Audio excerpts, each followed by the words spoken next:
Good morning, everyone. Wow, a lot has happened in the last couple of days. Unless you've been living under a rock, you have heard by now the epic, absolutely epic um, Rickey Gervais opening monologue, as well as just all of the just fantastic. I mean, this guy, this whole awards hosting presentation that he did is going to live on for another 100 years. It was so epic. I'm going to go over it right now so we can just relive some of these amazing moments. I can't play the clip because YouTube and their just tyrannical copyright laws now would immediately uh, censor my video. So I'm just going to read exactly what he said. Freaking hilarious. This is a article by Business Insider. Golden Globes host Ricky Gervais roasted Apple for its Chinese sweatshops in front of hordes of celebrities as Tim Cook watched in the audience. I mean, it was just absolutely amazing. So let's get to it here. So this is basically the look on Tim Cook's face. So Tim Cook, he thought he was going to get his butt kissed the whole night by Ricky Gervais and everyone else because, as you know, the main studios now that are funding creative content are Apple, Amazon, and Disney. And also Netflix. All three are streaming services. So it says awkwardly, Apple CEO Tim Cook was sitting in the audience. The camera didn't pan to see Cook's expression after the sweatshops remark, but it did show him smiling directly beforehand in reaction to Gervais praising the morning show. So Ricky Gervais then directed his barbs toward any actors who appeared in shows streaming on services run by Apple, Amazon, or Disney. Quote, "You say you're woke." Let me see. I'll try doing it in a British accent. "You say you're woke, but the companies you work for, unbelievable," he said. "Apple, Amazon, Disney. If ISIS started a streaming service, you'd call your agent, wouldn't you?" Oh my God, the whole place was just like silent. They could not believe this guy totally just peed all over the people holding the money. I mean, it's just crazy. He continued, "If you win," and this is the quote that's going to live on forever. "If you do win an award tonight, don't use it as a platform to make a political speech. You're not in a position to lecture the public about anything. You know nothing about the real world. Most of you spent less time in school than Greta Thunberg, who is actually that 17-year-old climate alarmist activist. So if you win, come up, accept your little award, thank your agent and your God, and F off."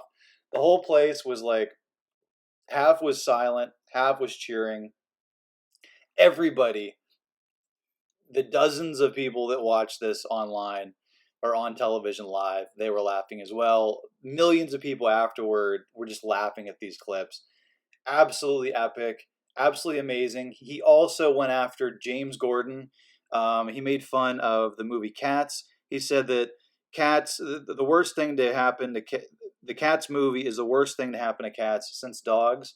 And he also said that he's like, who wants to watch a fat pussy like James Gordon? You can also see him in the movie Cats, which is was absolutely hilarious. This was just epic. I don't know if that was whiskey in there or what was in there, or that was beer, probably beer. But he was definitely feeling the flow that evening. Every single barb that he cast on the elitists in the audience was just hit it out of the park. I mean, it's absolutely fantastic. Well, by now, I'm sure you've seen it. Let me know what you think. Do you think that he's going to get asked to come in um, for another, for a sixth hosting session? I don't know. This is the fifth one.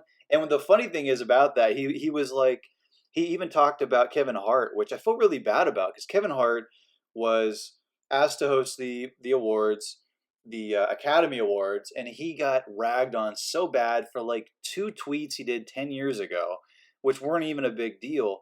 He quit, and then he made the mistake of apologizing. Which, look, if the woke brigade, if the crazy SJWs come after you, never ever apologize because it's like blood in the water for sharks. They'll just come back for more. So Ricky, he was like, "Man, I'm this is my fifth time can you believe that they would have me here for a fifth time? It can only mean one thing. The Hollywood Foreign Press is really racist. He said that. And then he also said, he's like, oh, no, they're not racist. They just, most of them don't speak English. They have no idea what I'm saying, which is so funny. And he's like, man, can you imagine Kevin Hart watching this right now? He's probably thinking, like, why the heck did I apologize? So funny. And then he also made fun of diversity, which was really, really hilarious. He's like, yeah, this year there's almost no diversity at all.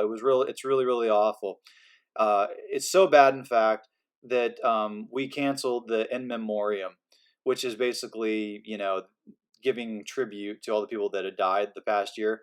And he's like, there's just no diversity at all in the memoriam, so we shut it down. It's just all a bunch of old white people that have died. So hopefully we can change that next year. So we'll see what happens. So everybody was like laughing and appalled. So basically, what it means is like not enough non-white people died this year, so hopefully more non-white people die next year, so we can have more diversity in the memoriam. I mean, it was just making fun of that. It was making fun of everything.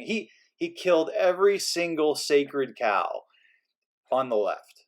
Every single one. Diversity, inclusion, being woke, reaching out to the poor, which none of them do. Um, it was just so good. Anyways, let me know what you think.